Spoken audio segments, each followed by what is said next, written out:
channel, or welcome if you're new. I'm Alicia, and today we're getting into this cute hairstyle, the style of the summer really, with the braids in the front, or the braids just in general on the sides, and then curly hair in the back.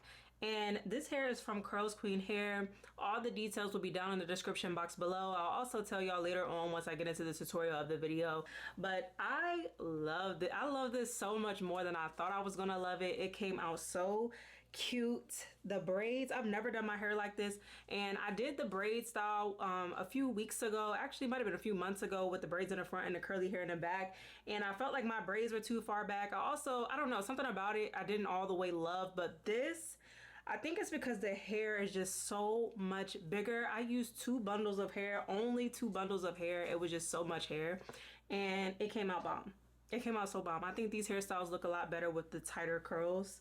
But yeah, y'all let me know if you are gonna try this style. I'm gonna show y'all how I did the braids, how I did the wig, because this is a half wig that I made myself with the bundles. So I'm gonna show you the entire process. I'm also gonna put the tutorials that I watch in the description. There's 2 YouTubers that I watched, Ivy and Caroline. They both have videos on how they did this half wig, because they also made one.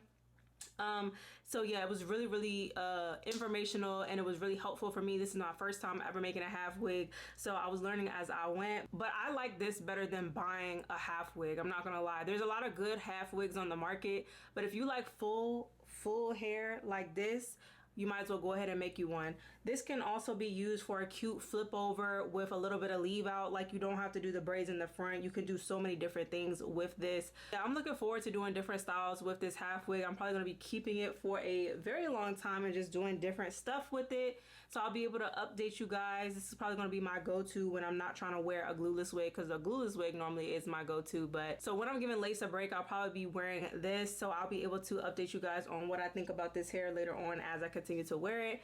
But yeah, if you're not already subscribed, and make sure you hit that subscribe button and keep on watching for the tutorial. First things first, you're gonna need a mannequin head and a stand. I got mine from Amazon in a set, and I will link everything that I'm using in the description box below. Also, you're gonna need a wig cap. I'm using this mesh style cap. You can also use a spandex one, and then you're gonna need some type of plastic wrap or a plastic cap. I'm using these plastic caps that I got from the beauty supply store to stop the glue from getting on your mannequin head and coming through that cap. This is what it looks like once you take it out the pack. You want to make sure that you line this up on your mannequin with the V part stitching in the back, and the other part is like shaped like a square rectangle shape in the front, to, you know, make sure your tracks are aligned perfectly. I'm using bundles from Curlsqueen hair. This is their water kinky curly texture, and it's 20 inches. I normally do not wear curls this tight, but they came out super pretty. The hair is so nice. Look how thick the bundles are. 2 was definitely enough. I used every bit of track that I had, and if you're doing a full head of hair, 2 is enough. This hair is super full, so you don't have to worry about it looking thin or anything like that. I'm using the Salon Pro 30-second track glue, just the normal good old faithful here, and you're gonna apply that directly to the cap. Like I said earlier in the video, I'm following Ivy's method. I also watched a video where Caroline, another YouTuber, she followed Ivy's method and made a half wig, and I will link both of their videos in the description below if y'all want to go back just for as reference, because it was really informational for me considering this was my first time. But you want to make sure when you're applying that glue to the cap that you're putting enough so these tracks are going to stay. This is like doing a quick weave basically, and you're making a wig out of it and attaching clips. So later on in this video, I will show y'all that I did attach clips and where I put them at. In Ivy's video, she talks about how to fit your wig and make it a little bit smaller if you need to do so, but I just kept it the same size. It was a little bit big for me, but I kind of finessed the clip placement that I had so it, you know, sat on my head better. But this whole process is very repetitive. You just want to make sure that you are measuring your tracks out, applying your glue, and using your blow dryer. I use my blow dryer on every single track after I lay it to make sure that it's not going anywhere. I have OCD and a phobia that my tracks are going to slide out, so that's what works for me, so that's what I did. But I'm just going to show you guys exactly how I do it. You can watch as I go, and then I'll come back and kind of just tell y'all step by step as things begin to change what you need to do.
Once you get to this part, you want to start to curve your tracks towards the front. It's kind of like you're going to be trying to make a U shape. So the first few rows in the back, you want to just line them up side by side. And then once you get to this part, you're going to start curving the track so everything starts to fit perfectly. You'll see exactly why you're going to curve it, because in the end, the way that you have to lay these tracks is going to just make sense all together. I space my tracks out about 1 inch apart or 1/2 inch apart in the back. And I do this to make sure that I don't run out of hair. It's one thing to run out of hair once you get to the top. I'm so scared of that. It's happened to me so many times doing a quick weave or doing a sew-in. So you want to make sure you're spacing your tracks out in the back a little bit. I know it seems spacey and that it's going to be far apart, but it won't actually be far apart once you put this on. Once you get closer to the top, you'll start putting your tracks closer together. But the back, I just spaced them out a little bit more to make sure I'm not going to run out of hair. And like I said earlier in the video, I used all the hair that I had, so I spaced my tracks out perfectly if you want to just follow exactly how I did mine in my placement.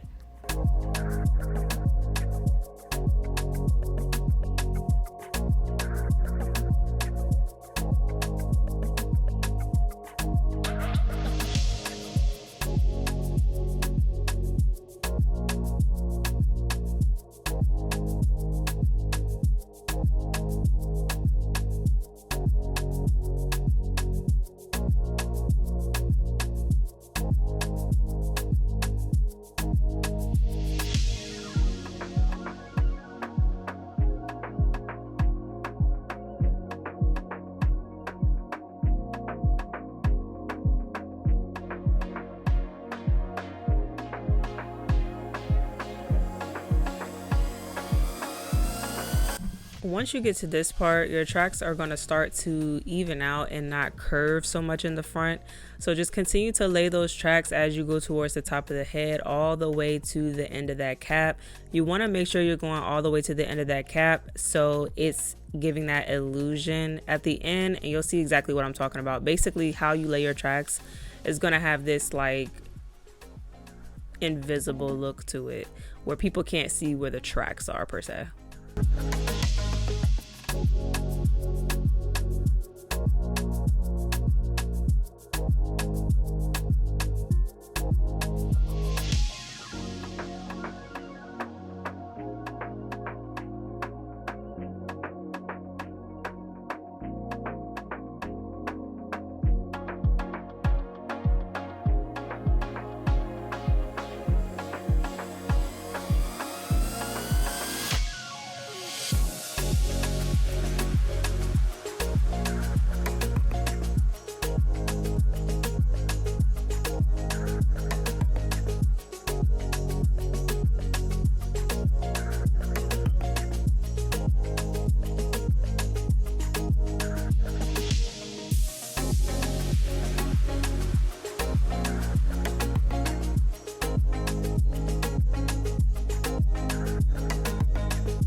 Once you get to the top here, you're going to start to lay your tracks side by side, and you're going to continue to do this all the way until you get down to where you see the black band, and that's where the wig cap actually is stretched at. That's where the stretch is in the wig cap.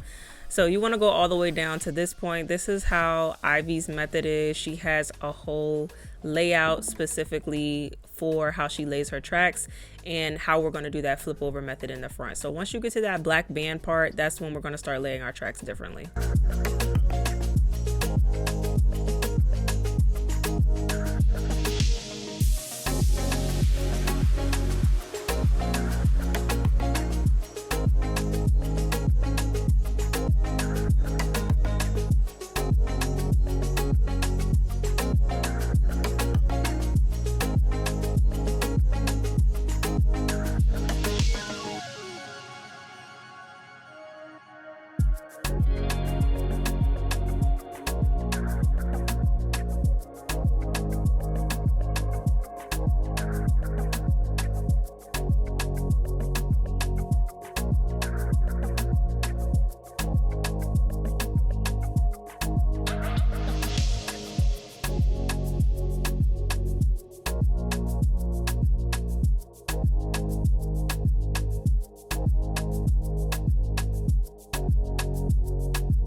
After you lay that last track, like I said, you're going all the way down to where the black band starts at. This is when you're going to start laying those super small pieces of track hair. So you want to measure out the width of the band, and I'll go ahead and just pre-cut my pieces like 3 or 4 at a time. And I lay the track glue down just like I've been doing throughout the whole entire process. I put the blow dryer to it a little bit so it sticks better, so I can move a little bit faster. And you just want to repeat this. You want to lay these pretty close together so you can get that illusion, and y'all will see it at the end, so where it just looks like hair, it's no tracks showing, it's an illusion. So you just lay these side by side all the way across until you meet at the other side, and I'll show y'all exactly what you do once you meet at the other side. So personally, what I did, excuse me, because this is the first time I did this, but what I did was I went ahead and laid the tracks on the opposite side. So I like to wear my hair flipped over to the left. So I laid these on, laid down to the right. And I know it looks like I'm not on my right because it's flipped, but I laid the tracks down on the right. So when I go to flip it over, I have volume. Now I'm not doing a flip over in this video, but I made it so it will be like a flip over when I decide to do one. So you can flip this over in either direction. You can wear it in the middle, whatever you choose to do. The hair will be able to move around, but I just go ahead and position my tracks like I'm going to flip it over in the future. So it's giving the hairs on the side that I like to wear it on. I don't want to be uncomfortable later on. But once you get to this end part here, and the closer that you're meeting with that other side, you just want to go ahead and continue to lay the tracks next to each other until they meet all the way. And once they meet all the way, I add a little bit of track glue on top right where they meet at, and put another track on top, and just blow dry everything together, making sure everything is nice and dry. And to get rid of that last piece of track that you see showing, you want to add a little bit of track glue, and then you're just going to play around with the hair, and you're going to lay that hair on top and use your fingers to manipulate it and the blow dryer to just basically force the hair to stay in that spot where you laid the glue at. And that's going to cover up that last piece of track that was showing. And it's just a very small section, so it's not like you have to cover up a lot. But as you can see, it's pretty seamless, and this is what I mean by the illusion. Where I'm pulling the hair up at, you can't really see in the front where any track is because the hair is laid side by side. Ivy is the GOAT when it comes to this method. It's just so seamless, it's so good, and yeah. this works well for this. It works well for if you're doing a quick weave. But yeah, this is the process. Pretty easy to follow in my opinion. Like I said, I will have the video references below because if you're like me, I like to have a bunch of information. I like to watch as much as I can to make sure that I know what I'm doing. So yeah, that's pretty much the whole process of the half wig and how I made it and everything. As you can see, this hair is so big. I was low-key scared, like hoping it wasn't going to be too big and it wasn't going to look crazy, but no, it looks really good in person and on video. So we're going to go ahead and get into the braid pattern next. So make sure to keep on watching. I'm doing like zigzag type of parts. This hairstyle was on Pinterest, and there's also another YouTube video up that I've seen of it. It's pretty cute, pretty popular. I've seen it a few times, but yeah, we're gonna do a zigzag pattern. I want to show y'all how I do that as well, and you know, going ahead and actually putting this half wig on and defining the curls.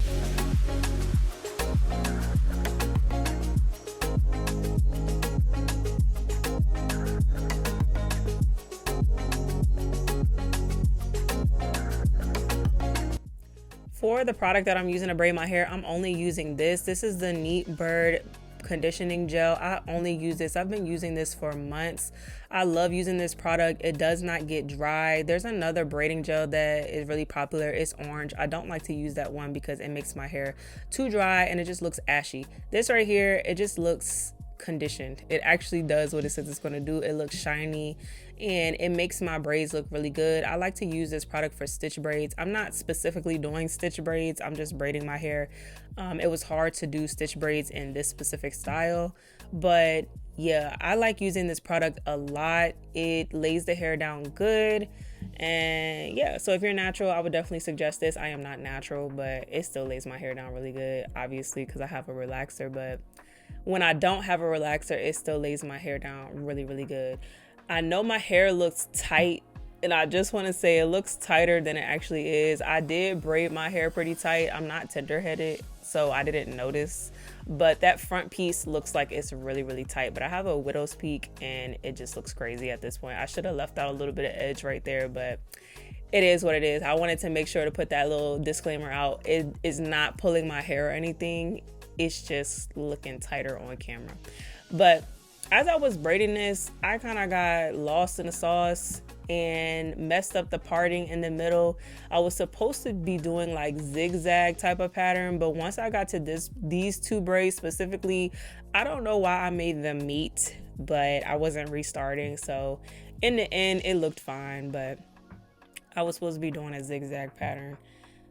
So yeah, I'm just using this one product. I'm going to continue to do this. I did 6 braids, and yeah, I'm just going to go ahead and continue on showing y'all the entire process, and then we'll get into clipping the half wig on and the actual clip placement on the inside.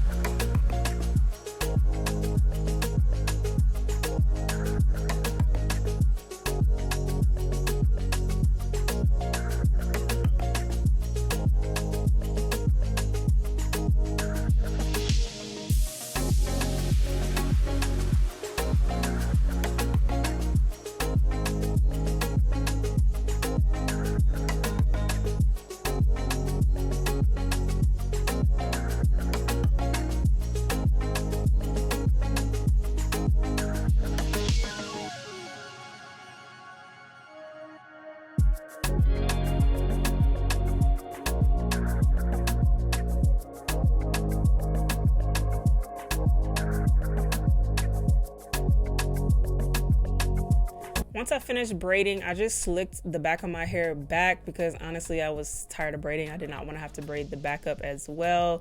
And yeah, so I just went ahead and slicked it into a ponytail, added the braids, the loose ends into the ponytail, braided it down. And I used a few bobby pins to just pin up my ponytail so it wasn't sticking out under the half wig. And then I did my edges off camera. I used some hairspray to lay them down so they would last a little bit longer. So this is the clip placement that I have. I have one at the top, 2 on the sides, and then this one in the back. It's not completely at the bottom. This is how I finessed this, y'all, because it was a little big. I made the clip up 4 tracks. So where I glued the 4th track at going up, and you can see it on the inside, is where I placed my clip. not all the way at the bottom. So once I clipped it down, the extra space that I had, it's kind of like flipped under the wig, if you get what I'm saying. So that's how I was able to do that. You can also add like an adjustable band on the inside, or, you know, get fancy with it. Y'all have to watch another video for that, because like I said, I'm not a pro. I just learned how to do this and I just finessed it. Where I got the clips from, I actually just cut them out of another wig that I had that I wasn't using.